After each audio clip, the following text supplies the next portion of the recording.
미가 6장 1절로 9절 말씀.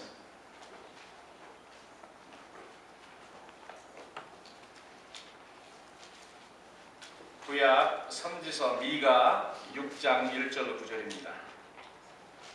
1절부터 9절 교독하겠습니다. 제가 먼저 읽습니다. 1절. 너희는 여호와의 말씀을 들을지어다. 내게 이르기를 너는 일어나서 산 앞에서 쟁변하여 작은 산으로 내 목소리를 듣게 하라 하셨나니 너희 산들과 땅의 견고한 지대들아 너희는 여호와의 쟁변을 들으라. 여호와께서 자기 백성과 쟁변하시며 이스라엘과 변론하실 것이다.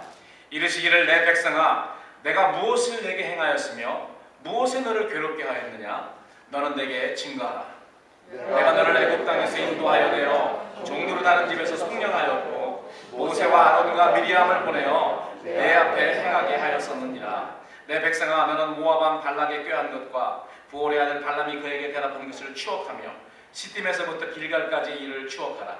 그리하면 나 여호와의 의롭게 행한 것을 알리라 하실 것이니라. 내가 무엇을 가지고 여호와 앞에 나아가며 높으신 하나님께 경배할까. 내가 번제물 1년 된 송아지를 가지고 그 앞에 나아갈까. 여호와께서 천천의 수양이나 만만의 강수 같은 기름을 기뻐하실까. 내 허물을 위하여 내 마다들을 내 영혼의 죄를 위하여 내 몸의 열매를 드릴까. 사람아 주께서 선한 것이 무엇임을 내게 보이셨나니 여호와께서 내게 구하시는 것이 오직 공의를 행하며 인자를 사랑하며 겸손히 내 하나님과 함께 행하는 것이 아니냐. 9절 다 같이 읽습니다. 여호와께서 성읍을 향하여 외쳐 부르시나니 완전한 지혜는 주의 이름을 경외함이라. 너희는 매를 순히 받고 그것을 정하신 자를 순종할지니라. 아멘. 구약의 예언서는 하나님과의 언약 관계에 들어가 있는 이스라엘 백성들이 그 하나님과 맺은 언약을 신실하게 수행하지 않고 파기하였기 때문에 하나님께서 하나님의 종들을 통해서 하나님의 심장을 표현하는 그런 기록이 바로 선지서입니다. 그래서 우리가 이사야서를 구약의 이사야서를 시작해서 마지막에 있는 말라기서까지 전부 그런 내용이에요.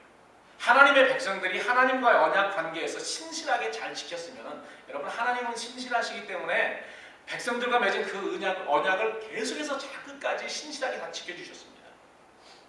백성들이 파괴해도 하나님은 지켜주셨어요. 그러나 하나님의 백성들은 기회가 있으면 하나님의 언약을 지키지 않습니다. 신실하지 않습니다. 하나님과 맺은 그 언약을 파괴합니다. 그렇기 때문에 하나님은 하나님의 종들인 선지자를 보내서 계속해서 말씀하시는 거예요. 네가 나와 맺은 언약을 파괴하기 때문에 신실하지 않기 때문에 내가 이렇게 아프다. 내가 이렇게 고통스럽다. 내가 이렇게 섭섭하다. 내 마음이 이렇게 고통스럽다. 라는 것을 선지자를 통해서 계속 이야기했어요. 그래서 선지자들은 하나님의 그 섭섭하시고 고통스럽고 아프신 그 마음을 배워나가고 있습니다. 오늘도 마찬가지죠. 우리 모든 그리스도인들은 성도들은 우리 주님과 함께 맺은 언약이 있습니다. 구약이 그런 그 옛 언약이 아니고 더 확실한 새로운 그런 언약, 예수 그리스도의 보혈로, 옛날에는 짐승의 피로 맺은 언약이었지만 이제는 예수 그리스도 하나님의 아들의 그 보혈로 맺은 언약입니다. 그 언약을 맺은 관계에 있으면서도 우리는 구약의 백성들처럼 이스라엘 백성들처럼 똑같이 그 스텝을 받고 하나님과 맺은 그 언약을 신실하게 수행하지 않습니다. 그렇기 때문에 지금도 하나님의 종들을 통해서 하나님의 말씀을 통해서 하나님의 그 마음, 아프신 마음, 고통스러운 우리 주님의 그 마음이 대언되고 있는 거예요. 답답하신 마음, 어떤 때는 섭섭하신 마음, 어떤 때는 고통스러운 마음입니다.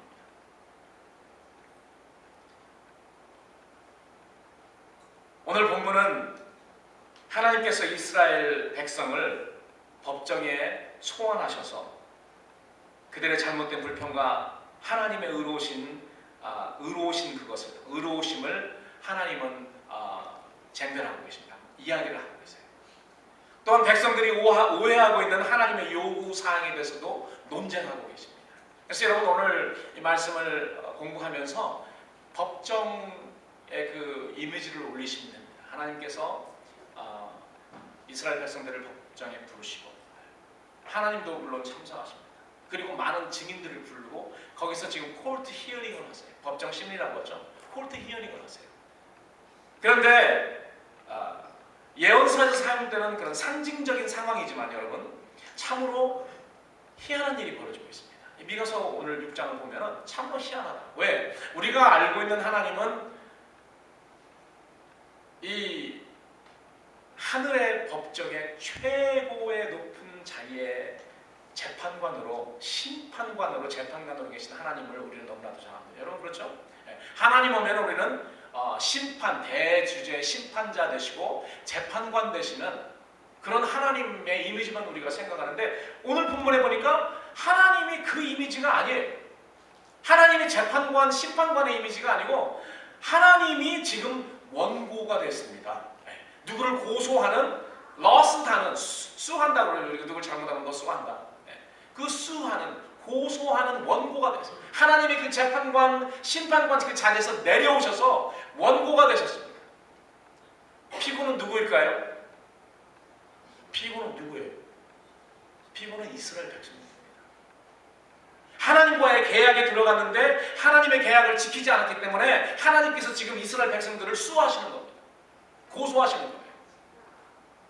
그리고 누구를 불러 모으냐면은 산들아, 작은 산들아, 구름지야. 그리고 너 옛날부터 있었던 견고한 대지야. 다 이쪽 법정에 와서 증인이 돼요. 왜 여러분 산들과 구름지와 대지를 하나님께서 증인으로 모았을까요? 그들은 하나님이 애굽에서 그들을 인도해낼 때, 이스라엘을 인도해낼 때, 그리고 광야 생활과 가나안의 기적적인 방법으로 요단강을 들어가서 가나안의 그 복지에 들어갈 때까지 산들과 구름지와 넓은 대지들은 하나님이 어떻게 백성들에게 행했는지 다 보았기 때문에 옛날부터 있어서 보았잖아요. 그렇기 때문에 그들을 하나님은 증인으로 지금 참석시킨 것입니다. 그리고 이스라엘 백성들을 피고 삼아서 하나님께서 지금 고소하고 그러면서 지금 콜트 히어링에 들어가서 하나님의 그 증인들과 피고 앞에서 지금 쟁론하고 있습니다. 하나님의 의로우심과 그걸 백성들이 얼마큼 잘못했는지 그리고 백성들이 얼마큼 오해하고 있는지 오해하고 살았는지 그거에 대해서 지금 세 가지로 쟁론하고 있어요. 그래서 여러분 오늘 이 말씀을 공부하면서 법정의 그 이미지 법정에서 일어나는 그런 일들을 생각하시면 좀 더 잘 이해가 될 거라고 이렇게 생각합니다. 하나님께서는 이러한 재판 형식으로 이스라엘의 죄를 고소하고 있는 것입니다. 하나님께서 택하시는 당신의 백성 이스라엘을 고소하는 이유는 백성들이 하나님과 맺은 언약을 신실하게 실행하지 않기 때문에 그렇습니다. 여러분 우리가 계약을 맺으면 계약을 쌍방이 계약을 맺잖아요. 그래서 계약을 맺지 않고 계약을 맺은 상태에서 계약을 신실하게 이행하지 않을 때 그걸 바이올렛한 사람을 우리가 세상에서는 고소를 합니다. 한 달에 돈을 1,000불씩 내기로 했는데 내지 않으면은 어떻게 해요? 나중에 고소가 들어가는 거죠. 그래서 하나님과의 맺은 백성들이 맺은 그런 언약 때문에 언약을 파기한 이스라엘을 하나님은 지금 소송하고 계십니다. 그래서 좀 희한한 일이죠. 하나님은 항상 재판관으로 계시는데 오늘은 하나님의 원고가 되셔서 본문의 내용은 여호와 하나님께서 원고로서 변호사인 미가 선지자의 입을 통해서 자기 입장을 증인들인 산들과 작은 산들, 구름지들과 대지 앞에서 변론하고 계신 것입니다. 하나님께서는 법정 심리 자리에서 하나님의 이스라엘 백성들에게 베푸신 일들을 목격한 많은 증인들, 산들과 대지들, 그리고 구름, 작은 산들 그 앞에서 지금 쟁변하고 있는 것입니다. 그래서 오늘 여러분들과 함께 하나님께서 쟁변하시는 이 논쟁의 내용이 무엇인가를 우리가 살펴보기를 원하는데 왜 이 하나님의 논쟁, 하나님의 쟁변에 대해서 우리가 알아야 되냐면은 우리가 하나님과 그 언약을 맺은 언약 관계의 그러한 사람들인데 우리가 그 언약을 파괴할 때 동일하게 성령님을 통해서 우리에게 말씀하세요. 하나님께서 이야기하십니다.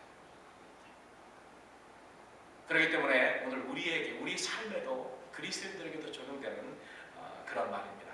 첫 번째는 하나님이 많은 증인들 앞에서 이스라엘을 고소하시는 이스라엘 앞에서 그들이 얼마큼 잘못됐고 하나님이 얼마큼 의롭게 행하셨으며 그들이 얼마큼 잘못 알고 있는지 이 세 가지에서 쟁론을 하고 계십니다. 첫 번째, 하나님이 쟁변하시는 첫 번째 그 내용은 백성들이 불평하고 있는 하나님의 징계에 관한 그런 쟁론입니다. 여러분 뭐 혹시 그 렌트나 몰게지 은행에 집 때문에 몰게지를 내시는 분들 있으시죠? 1월 매월 1일 날 돈을 내야 되는데 뭐 렌트비를 내야 되는지 아니면 몰게지를 내든지 페이멘트를 내야 되는데 여러분 1일까지 내지 않고 한 달 동안 내지 못하면 뭐가 붙습니까? 거기에다 페널티가 더 붙습니다. 여러분 페널티 무는 거 계약에 다 처음에 쓰잖아요. 계약서에 다 사인을 하기 때문에 내가 한 달 동안 늦게 냈으면 페널티가 거기에 이자가 붙고 페널티가 붙어가지고 그거를 그 다음에 내는 건 너무나도 당연한 겁니다. 그거에 대해서 그게 너무 억울하다. 나는 몰랐다. 하나님께서 다 그 리마인더로 해가지고 다 스테이트멘트 다 보내주셨거든요. 항상 보내주셨는데 이건 억울하다. 이 페널티 내는 건 나는 억울하다라고 하면 그건 잘못된 것입니다. 지금 이스라엘의 상황이 그렇습니다. 하나님께서 선지자를 보내서 항상 리마인드 해줬어요. 내가 너와 함께 맺은 그런 언약이 이런 것이 이걸 꼭 지켜라. 그렇게 하는데도 불구하고 이스라엘 백성들은 기회만 있으면 그 하나님과 맺은 그런 언약을 파괴했어요. 하나님에게 대한 그런 의무를 하지는 않았어요. 자기 멋대로 자기 마음대로 살아요. 그렇기 때문에 그런 사람들에게 뭐가 있어야 되죠? 페널티를 물려야 되고 이자를 물리는 건 당연한 것입니다. 그런데 하나님이 페널티를 물고 징계를 주셨어요. 하나님이 백성들이 잘못 나갈 때 하시는 징계는 구약시대에 크게 두 가지가 있었습니다. 하나는 뭐냐면은 그 기근이나 해충들, 벌레, 메뚜기나 이런 재앙을 통해 가지고요 흉년 들은 것입니다. 지금 현재로 말하면 비즈니스가 안 되는 거예요. 비즈니스가 안 되든지 아니면은 경기가 안 좋은 겁니다. 전체적으로 국가적으로. 하나님이 백성들에게 징계할 때는 그걸로 항상 흉년으로, 기근으로, 그 다음에 해충, 메뚜기 재앙이나 뭐 이런 거로 해서 왔습니다. 두 번째로 그것도 안 될 때는 어떻게 했냐면은 이웃 국가 아시리아, 바벨론, 블레셋 이런 이웃 국가들을 일으켜서요 하나님의 백성들을 괴롭힙니다. 괴롭혀야지 하나님 앞에 다시 나와서 잘못했어요. 내가 하나님과 신실치 못한 그런 모든 언약 관계를 다시 내가 리뉴하고 회복하고 이제는 지키도록 하겠습니다.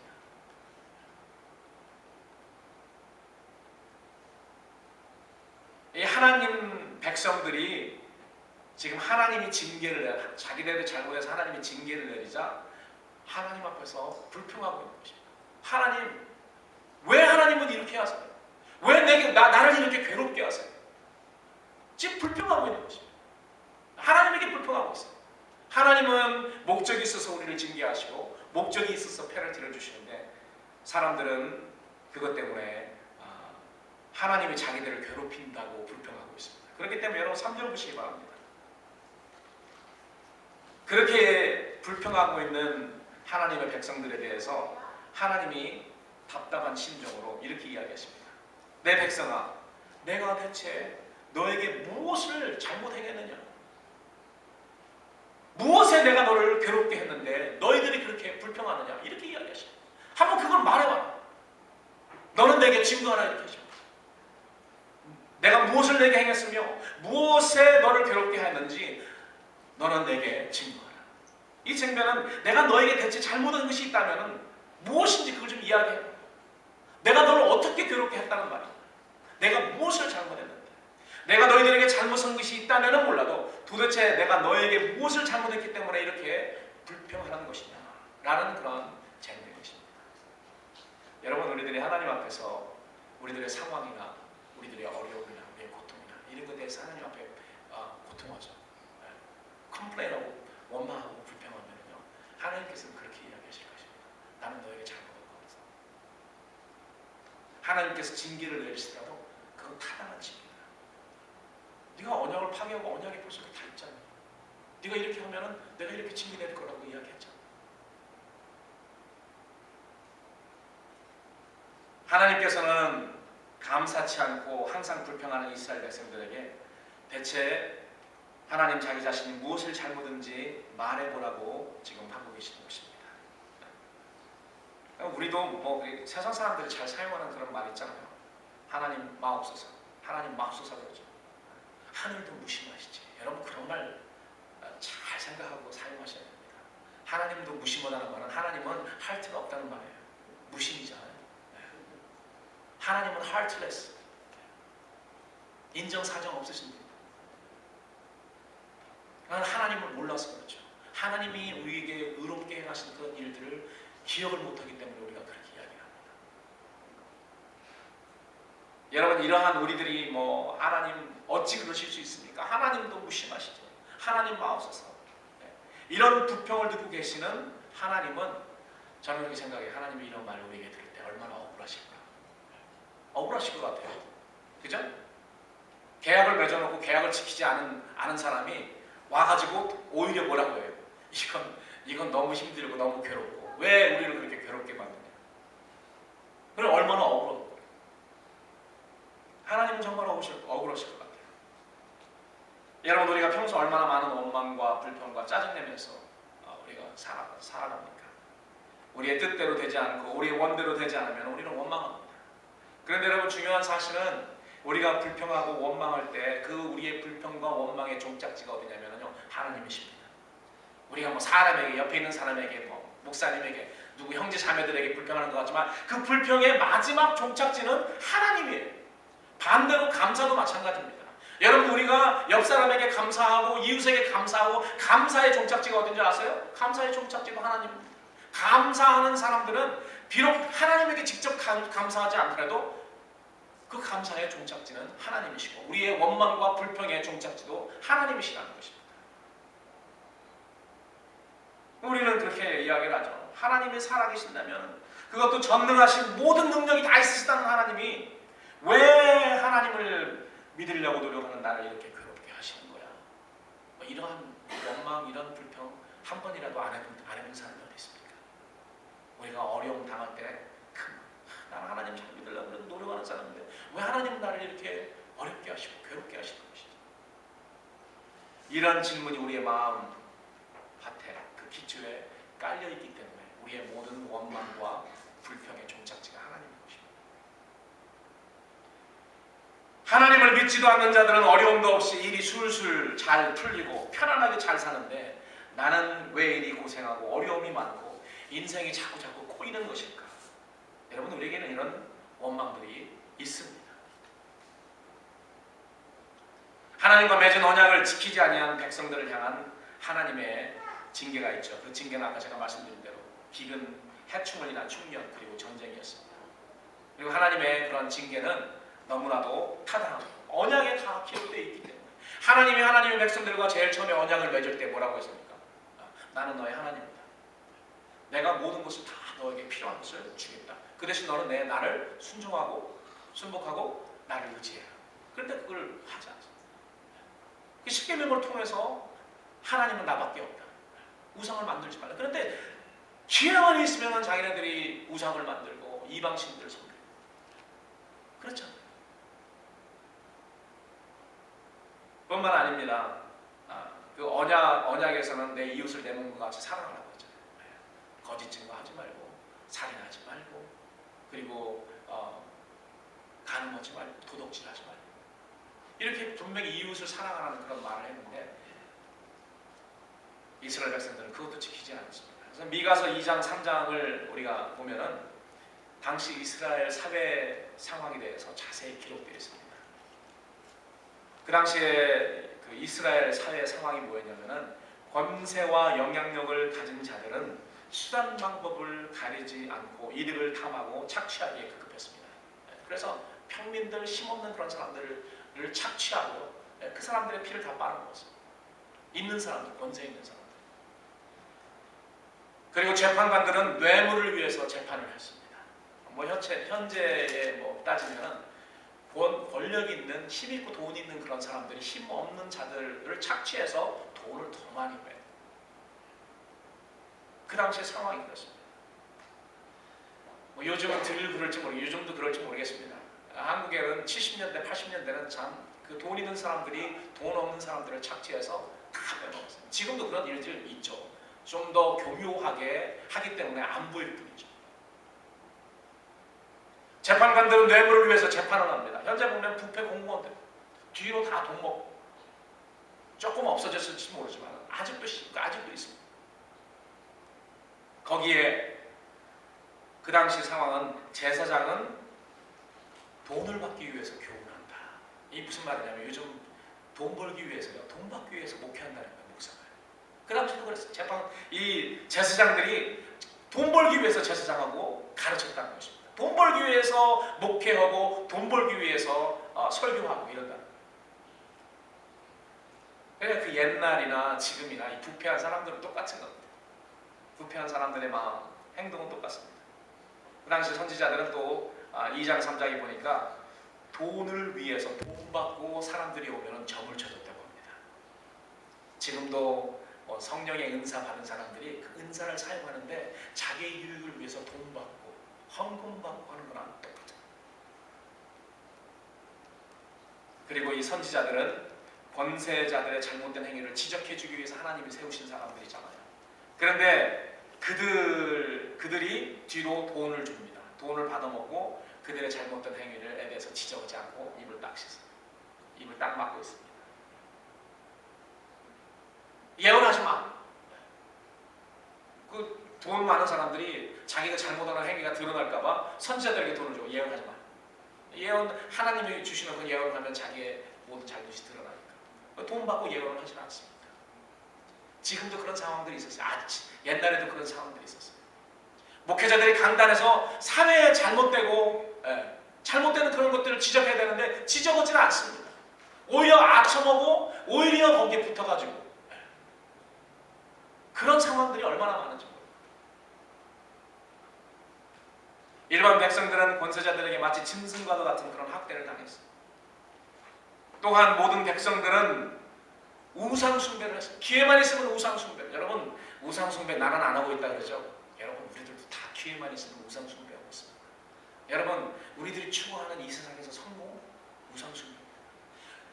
이 세상에서 내가 내 그 시큐리티를 위해서 하나님보다 더 의지하는 돈, 지위 이런 모든 것들 하나님이 보실 때는 다 우상이에요. 하나님이 보실 때는 그런 것들 다 우상이에요. 하나님보다 더 사랑하고 하나님보다 더 의지하는 것. 여러분 거짓말하지 마세요. 하나님보다 여러분들은 돈을 더 의지합니다. 내 지위를 내가 이것이 있어야지 이 세상에서 살지. 그런 것도 다 우상입니다.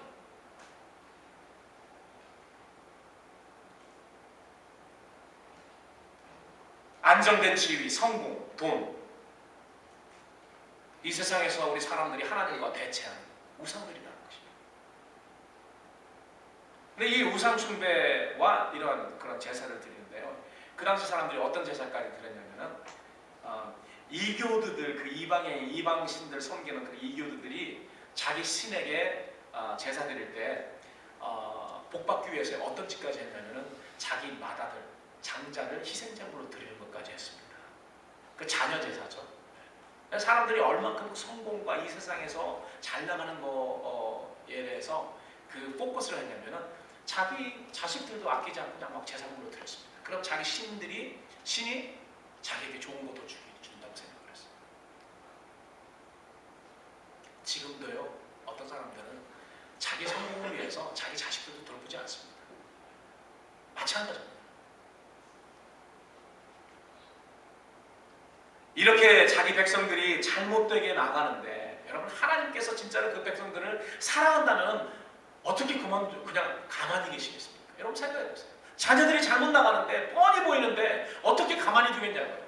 그렇기 때문에 하나님께서 매를 들여서 징계하는데 그 하나님을 향해서 백성들은 하나님 너무 괴롭습니다. 하나님 왜 나에게 이러시는 거예요? 그럼 불평을 한다는 거예요.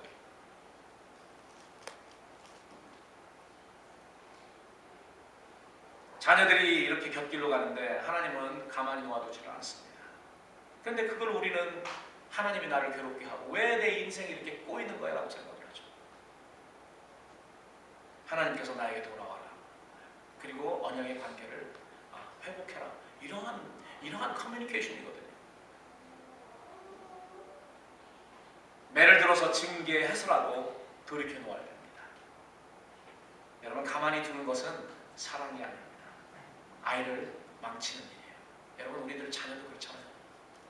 자녀가 잘못 가는 거 뻔히 알면서 우리가 어떤 이유 때문인지 그 자녀에 대해서 징계의 매를 들지 않으면요, 그건 아이를 사랑하는 것이 아니고 아이를 망하게 하는 것입니다. 아이 망치는 거예요. 하나님도 마찬가지입니다. 뻔히 아시는데 망하게 되는, 이스라엘 백성들이 그대로 가면은 망하게 되는 거 뻔히 아는데 하나님께서 매를 들지 않으면, 징계하지 않으시면, 그 주의 국가를 일으켜서 그들을 괴롭히지 않으면, 그리고 기근을 통해서, 흉년을 통해서 그들을 치지 않으시면 이들은 망하게 됩니다. 그래서 하나님께서는 시시때때로 잘못 갈 때 징계하십니다. 이웃 국가를, 어떤 때는 애굽을 일으키고, 어떤 때는 블레셋을 일으키고, 어떤 때는 아수리와 바벨론을 일으키고.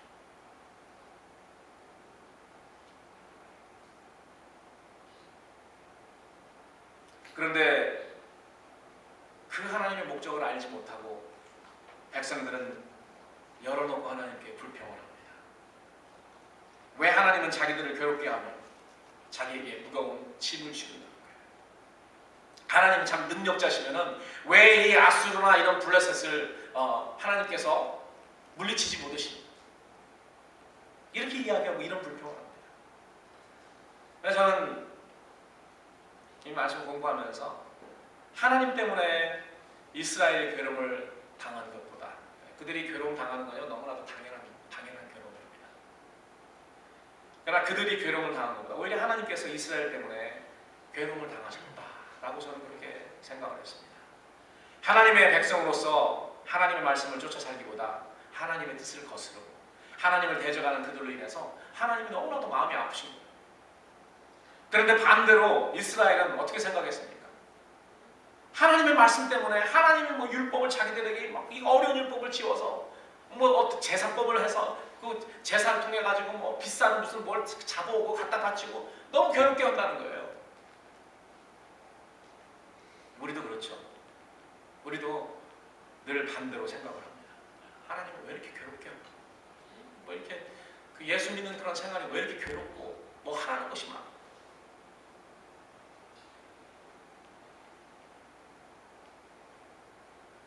그러나 우리는 나로 인해서 하나님께서 괴로움을 당하고 계신다고 절대 생각하지 않습니다. 그러나 여러분, 하나님도 마음이 아프신 거 아십니까?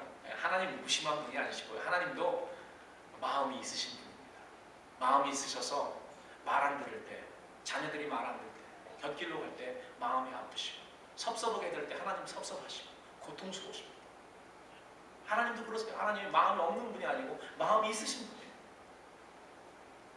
우리가 하나님의 형상대로 창조했기 때문에 우리가 그 마음을 가지고 있으면 하나님도 그 마음을 우리 마음이기 전부터 가지고 계신 거죠. 하나님이 고통스러우신 거예요. 섭섭하신 마음이 있으신 거예요.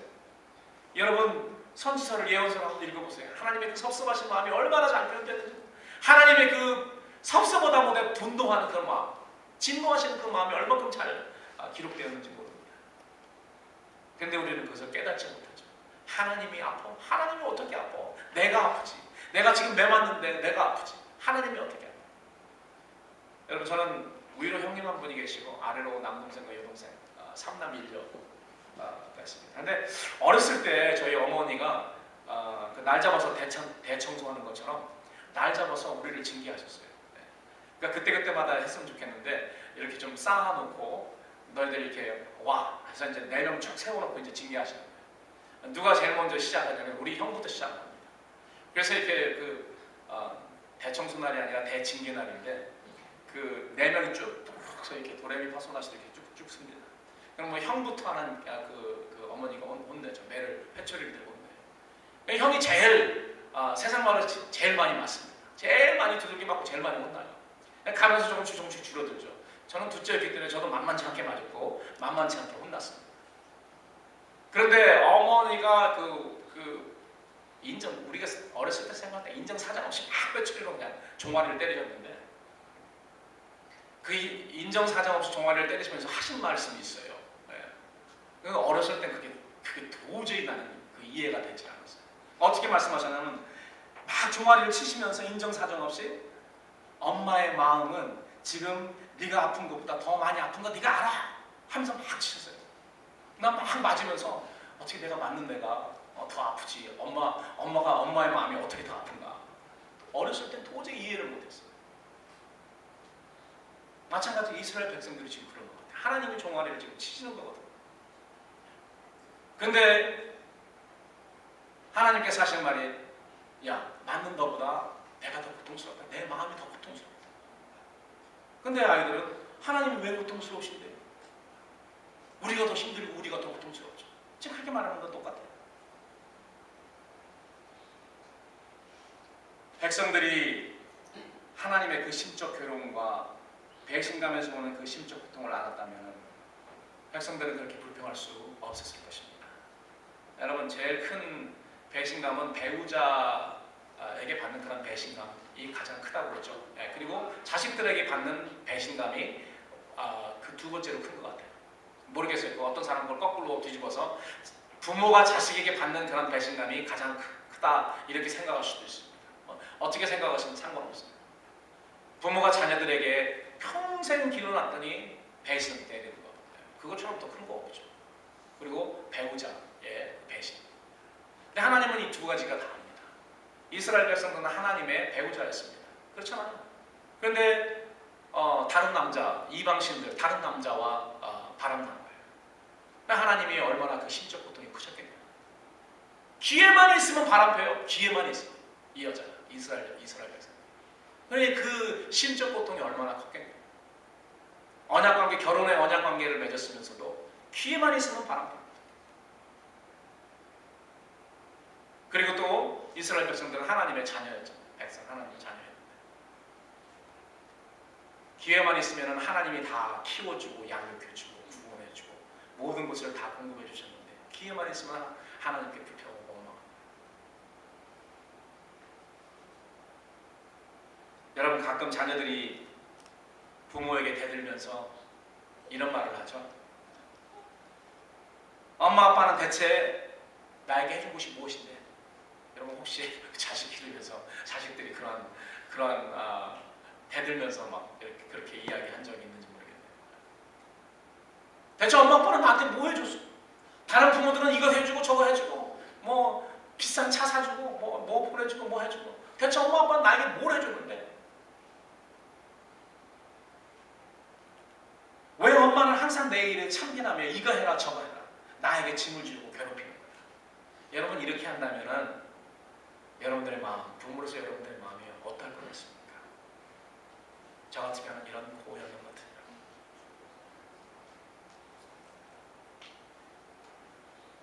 그런 생각이 들 것 같습니다. 선지자 미가를 통해서 백성들에게 전달되고 있는 하나님의 심장이 바로 그거예요. 하나님의 심장입니다.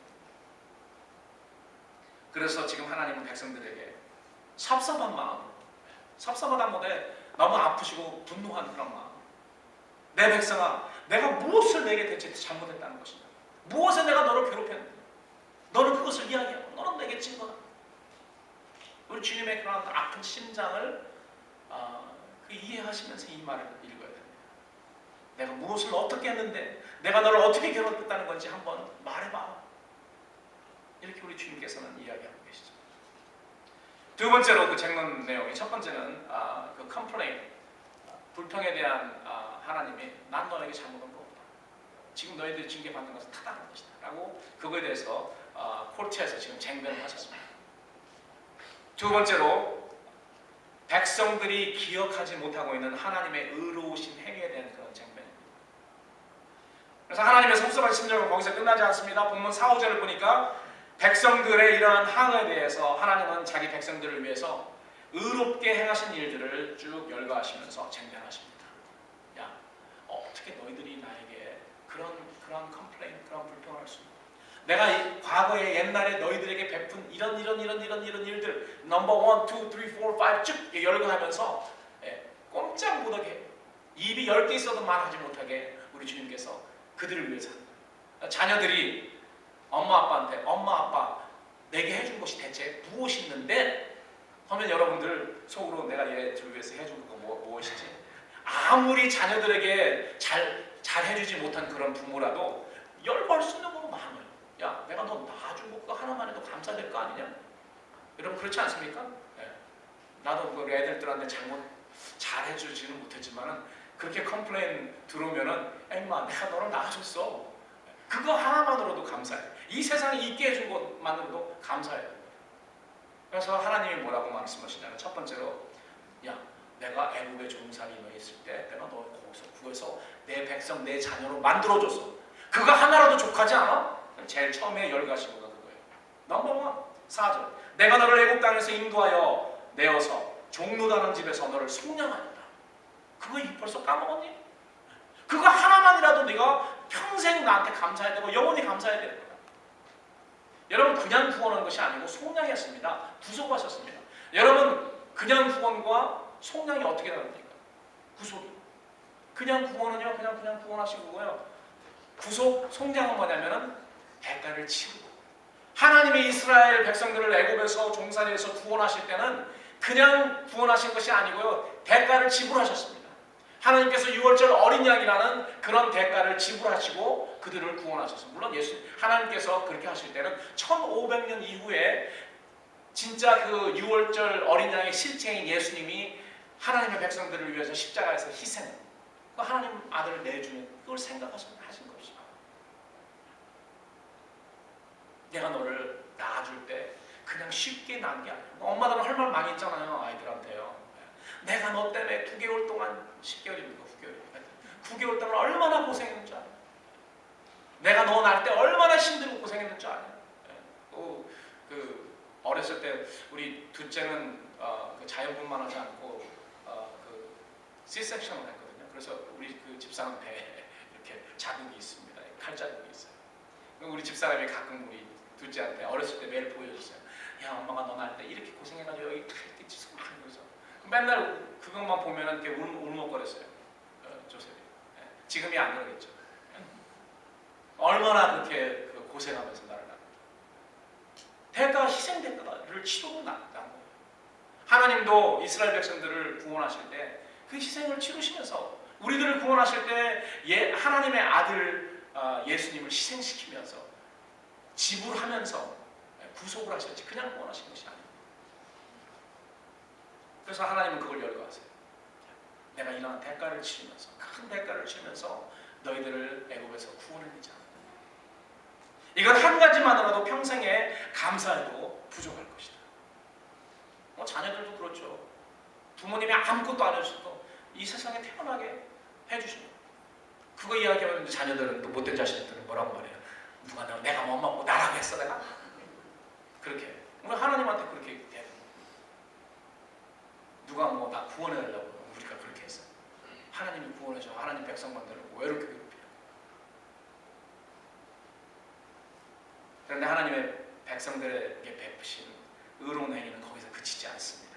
두 번째 보니까 모세와 아론과 미리암을 보내서 그들을 인도하세요. 지금도 그러십니다.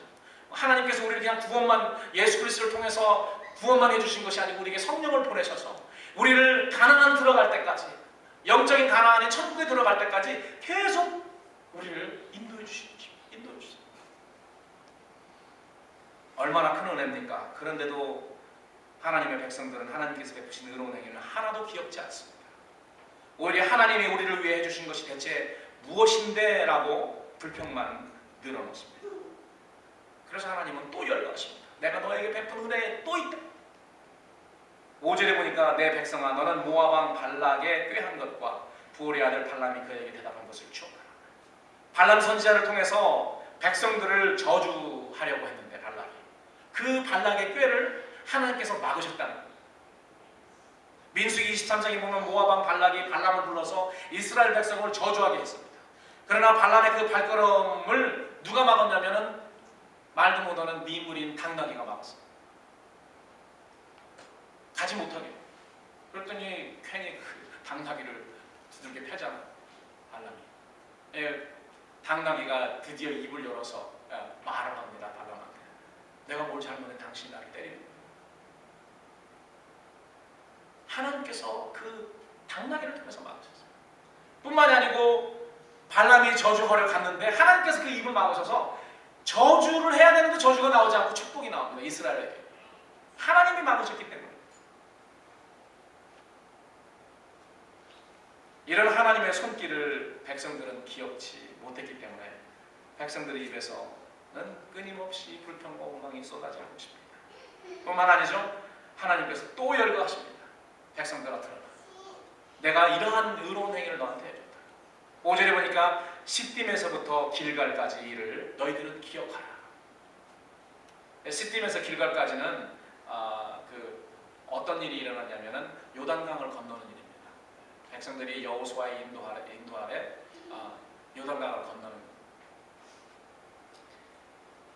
백성들이 가나안으로 들어오기 위해서 하나님께서 어떤 기적을 행하셨냐면은, 그 당시에 요단강은 장마철이기 때문에 물의 수위가 높아져 있습니다. 그런데 기적적인 그 일을 베푸셔서 그 가나안에 들어가기 위해서 요단강을 건널 때 마른 땅으로 물이 스탑이 됐잖아요. 마치 홍해를 건너올 때도 마른 땅으로 간 것처럼 요단강 지나갈 때도 백성들은 마른 땅으로 이렇게 행했던 것입니다. 하나님께서 애굽에서 나오는 그 구원을 이루실 때도 기적적인 그런 방법으로요, 마른 땅에 쉽게 나오게 해주셨잖아요. 그리고 하나님께서 가나안에 들어가는 그러한 우리의 마지막 파이널 스테이지의 그런 구원도 하나님께서는 하나님이 해주신 것입니다. 우리가 뭐 수령해서 간 것도 아니고, 우리가 뭐 거기에 무슨 그 다리를 놓아서 간 것도 아니고, 하나님께서 기적적인 방법.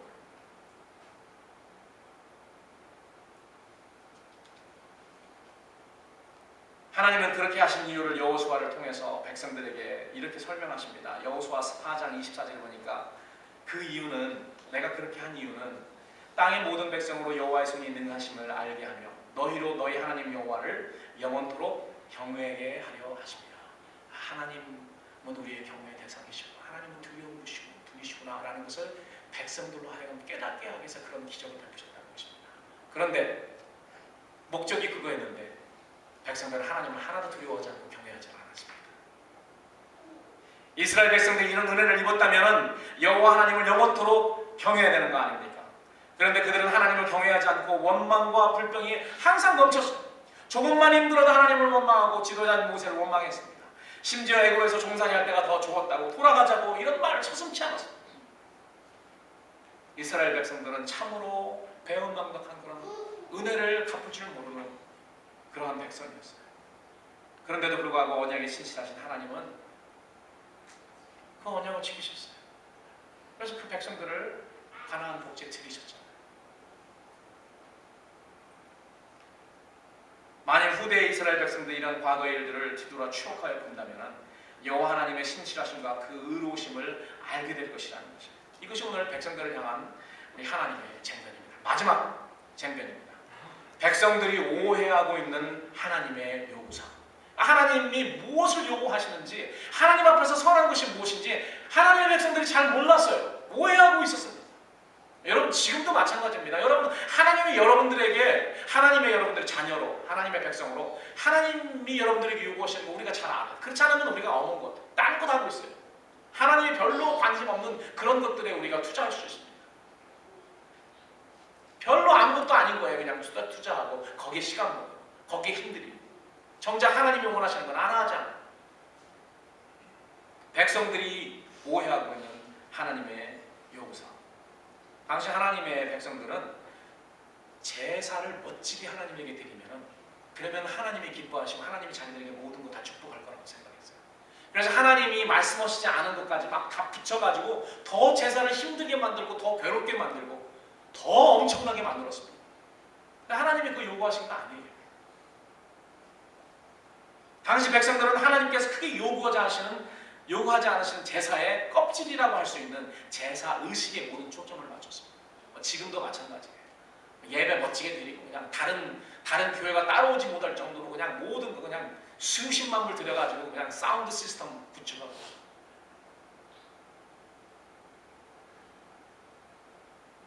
그러나 그런 것들은 제사의 껍질이에요. 제사의 포장지, 제사의 껍질이지 알맹이는 아니에요. 정작 제사의 알맹이는 무시하고 빼어먹는 그런 모순을 이스라엘 백성들이 자행했고 지금도 마찬가지입니다. 하나님의 백성은 지금도 똑같아요. 백성들은 제사식을 위해서 어떻게 하면 사람들 앞에서 더 멋있게, 어떻게 하면 다른 사람들이 따라하는 것을 꿈꿀 수도 없게 복잡하게 비싸게 할까, 그런 것들만 생각했어요. 여러분 예배당 수천억 들여서 짓는 것도 마찬가지라고 생각합니다. 물론 예배드릴 그런 장소가 있어야겠지만요, 너무 거기에 투머치 투자하는 거는 옛날 이스라엘 백성들이 그 제사에 엄청나게 투자한 거, 그거와 마찬가지였어요. 그렇기 때문에 여러분 그 당시의 사람들이 어떤 생각을, 제사에 관해서 어떤 생각을 했나, 여러분 6절 7절 한번 같이 다시 읽어보겠습니다. 6절 7절. 이게 잘된 게 아니에요. 그 사람들이 잘못된 오해하고 있는 생각이라는 것입니다. 백성들이 이렇게 생각했는데 이것은 잘못된 오해하고 있는 생각입니다. 6절 7절 다 같이 시작. 내가 무엇을 가지고 여호와 앞에 나아가며 높으신 하나님께 경배할까? 내가 번제물 1년 된 송아지를 가지고 그 앞에 나아갈까? 여호와께서 천천의 수양이나 만만의 강수 같은 기름을 기뻐하실까? 내 허물을 위하여 내 마다들을, 내 영혼의 죄를 위하여 내 몸의 열매를 드릴까? 이 사람들이 하나님 앞에 1년 된 송아지면요 최고로 귀한 것입니다. 최고로 귀한 거예요. 근데 하나님이 하나님 앞에 나올 때 모든 사람에게 다 1년 된 송아지 가져오라고 하지 않았어요. 돈 없고 가난한 사람은 비둘기 가지고 와도 좋다는 거예요. 하나님 그렇게 말했는데 모든 사람들이, 어떤 사람이 1년 된 아주 그냥 그 흠없는 그런 송아지를 드리니까 모든 사람들이 다, 돈 없는 사람도 빚내가지고 그걸 드립니다. 빚내가지고. 그 당연히 그렇게 드려야 될 거라고 생각해요. 그래서 속으로는 괴롭죠. 돈 없는 사람. 돈 있는 사람이야 괜찮지만. 여러분 하나님이 우리에게 그렇게 요구했습니까? 하나님은 매달 나올 때마다 너 10,000불씩 가지고 나와 그렇게 이야기했습니까? 안 그렇습니다. 돈 작게 버는 사람은 꼭 작게 버는 거에 해당하는 거 11조를 드리면 되는 거예요. 돈 많이 버는 사람은 많은 11조를 드리면 되는 거예요. 송아지를 해당하는 사람 송아지 드리면 되는 거고, 비둘기에 해당하는 사람 비둘기 드리면 되는 거예요. 그런데 누가 송아지를 가지고 나오니까 모든 사람들이 그거 가지고 나와야 된다고 생각해요. 그렇게 자기를 괴롭게 하면서 스스로 그렇게 만들면서 하나님 앞에 그렇게 컴플레인합니다. 왜 하나님은 우리를 이렇게 괴롭게 하고 뭐 이거 해라 저거 해라 이렇게 하냐. 아니요. 하나님은 그렇게 이야기하지 않았습니다. 그게 껍질이에요. 제사의 껍질. 사람들이 어떻게 생각합니까? 만만해 천천의 그런 수양을 가지고 나가야 되는 거 아닙니까? 강수 같은 그런 기름 오일을 가지고 나가야 되는 거예요. 최고 극진한 그런 오일을 가지고 나가야 되는 거 아닙니까? 그리고 내가 우리 아들을 잡아서 하나님께 드려야 되는 거 아닌가? 이런 생각까지 했다는 거예요. 심지어는 자기 몸의 열매인 자녀들을 제물로 드리고 마다들을 제물로 드리는 끔찍한 이교의 관습을 채택해서 하나님께 드리는 제사를 스스로 무겁게 하고 스스로 괴롭게 만들었던 것입니다. 하나님께서 그들에게 이런 것들을 수고롭게 하거나 괴롭게 하지 않으셨는데 어떤 영문인지 스스로 자기들을 어렵게 해서 하나님께 드리는 제사를 괴로워한 것입니다. 지금도 그런 것 같아요. 이것저것 다 붙여가지고 하나님께 제사 드리는 거. 여러분 하나님 제사 드리는 거 괴로워한 적 있으십니까? 하나님 앞에 예배 드리러 나오면서 기쁜 마음으로 나오지 않으면 괴로운 마음으로 나오는 것입니다. 오늘 또 주일 됐네.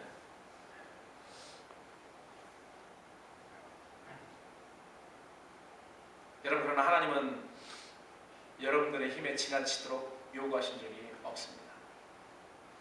가난한 자는 양이 아닌 비둘기나 아니면은 가루 한 움큼이라도 하나님은 동일한 향기로 받으시는 자비로우신 분이세요. 그것은 포장지고요. 그건 케이스입니다.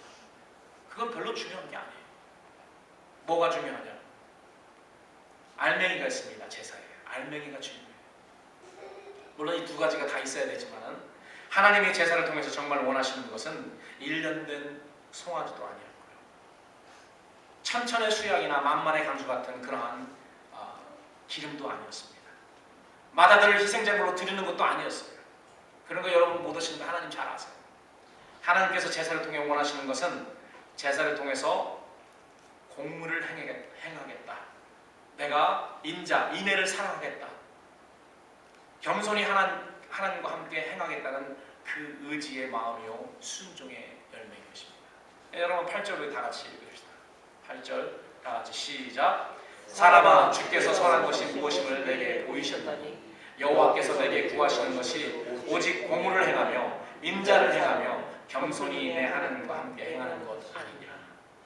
백성들은 내가 내 마다들을 제사로 드려야 되는 거 아닌가? 내 자녀를 제사로 하나님께 희생제사로 드려야 되는 것이 아닌가? 수천 내 수양을 드려야 되는 것이 아닌가? 송아지를 1년 된 송아지 최고의 것을 드려야 되는 거 아닌가? 이렇게 걱정하고 이런 거 생각하고 있는데 하나님은 뭐라고 말씀하십니까?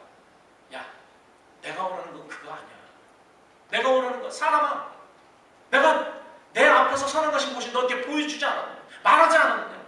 내가 너에게 구하는 것은 그러한 수천의 그러한 수양도 아니고 1년 된 송아지도 아니고 그리고 만만의 그런 기름도 아니고 내 자녀들을 제사 드리겠다는 그런 것도 아니고 오직 반대로 but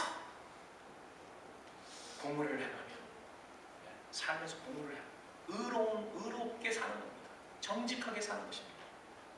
그리고 인애를 사랑하며 또 겸손하게 하나님 앞에서 하나님과 함께 행하고 하나님과 함께 하나님 손 붙들고 가는 거예요.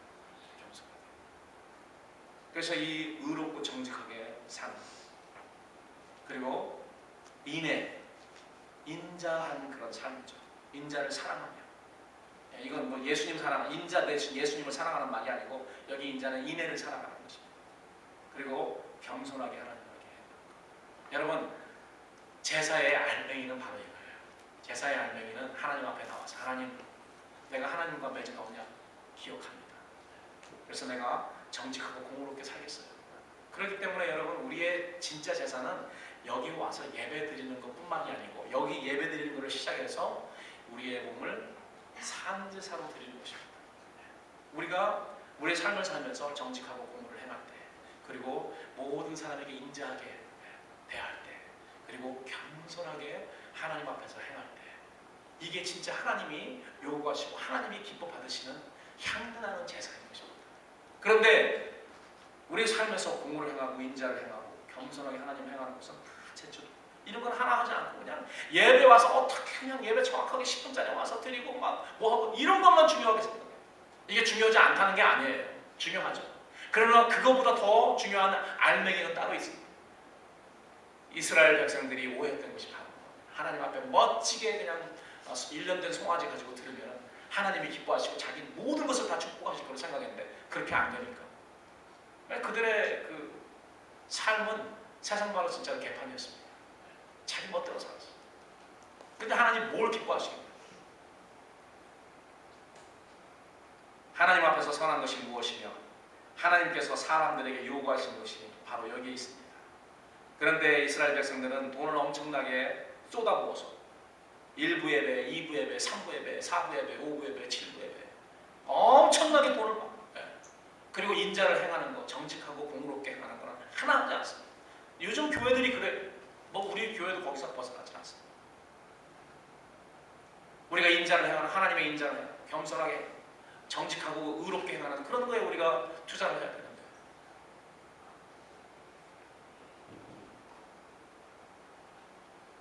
이런 열매가 삶에 없으면서 예배만 드리는 삶은 알맹이 없는 선물 상자입니다. 상자만 있어요. 여러 상자는 번들어는데 여러 면 알맹이가 없어요. 세상 말로 뭐라고 하냐면 안고 없는 찐빵이고요. 뭐라고 하죠? 고무줄 없는 바스입니다. 생각이 안 났어요. 우리들의 삶이 그래요. 우리들의 이름이 찐빵인데 안고 찐빵인데 열어보면 그 안에 안고가 없어요. 안고는 일본말이죠. 예배만 번들어 예배만 드리고 그 예배의 알맹이인 이런 삶, 공의를 실천하고 인자를 실천하며 겸손하게 하나님과 걷는 그런 생활이 없으면 바로 그거랍니다. 이렇게 하나님께서 쭉 쟁론을 하시고 쟁변을 하시니까 하나님의 백성들이 뭐 입이 10개 있어도 할 말이 없죠.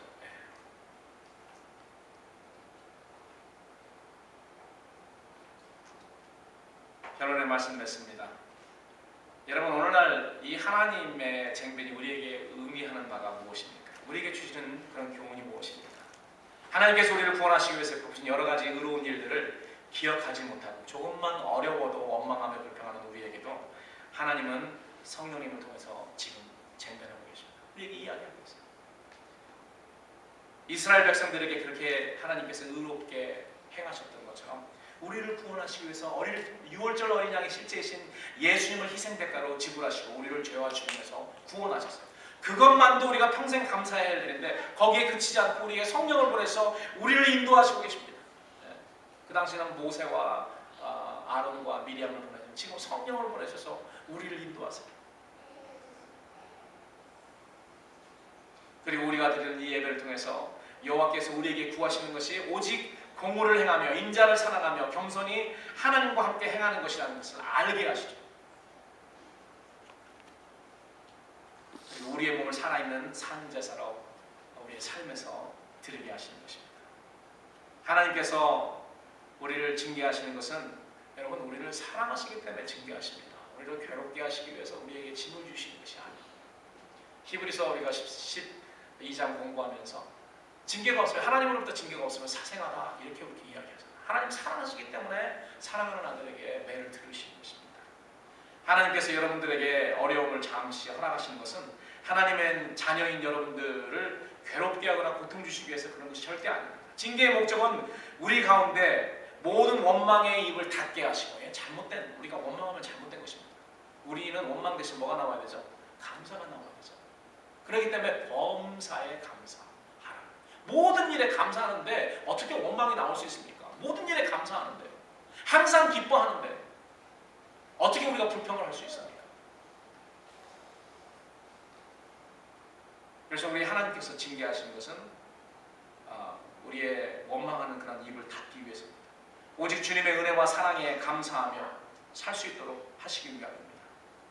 그렇기 때문에 하나님께서 여러분들에게 일시적으로 어려움을 주실 때 하나님이 징계하실 때는 여러분 원망하지 마십시오. 원망하지 말고 우리가 해야 될 것이 있죠. 왜 하나님께서 나를 징계하시나? 그걸 생각을 해야 됩니다. 내가 어떻게 하나님의 언약을 파괴해서 내가 페널티가 묻었다. 그렇기 때문에 하나님께서 징계하실 때는 원망하지 말고 오늘 마지막 절에 보니까 뭐라고 했죠? 제가 읽어드리겠습니다. 원망하지 말고 너희는 하나님이 주신 그 매를 순히 받으라. 그리고 그 매를 정하신 하나님을 순종할지어다. 하나님이 우리에게 징계의 매를 드시는 것은 순종하라는 것입니다. 하나님과 맺은 그 언약을 순종하라는 거예요. 매를 페널티를 순순히 받고 그 다음부터는 잘해. 늦지 말고 제시딱 배해. 하나님께서 그렇게 이야기하시는 것입니다. 하나님을 경외하는 하나님을 경외하는 것이 완전한 지혜라고 이야기를 하고 있습니다. 저는 여러분들이 성령님을 통해 오늘 하나님의 쟁변을 들으셨을 것이라고 그렇게 믿습니다. 들으시고 여러분들이 하나님의 정하신 그런 모든 일들에 순종하며 하나님의 언약 백성들이 끝까지 되시기를 우리 주님의 이름으로 축원합니다. 아멘. 기도하겠습니다. 하나님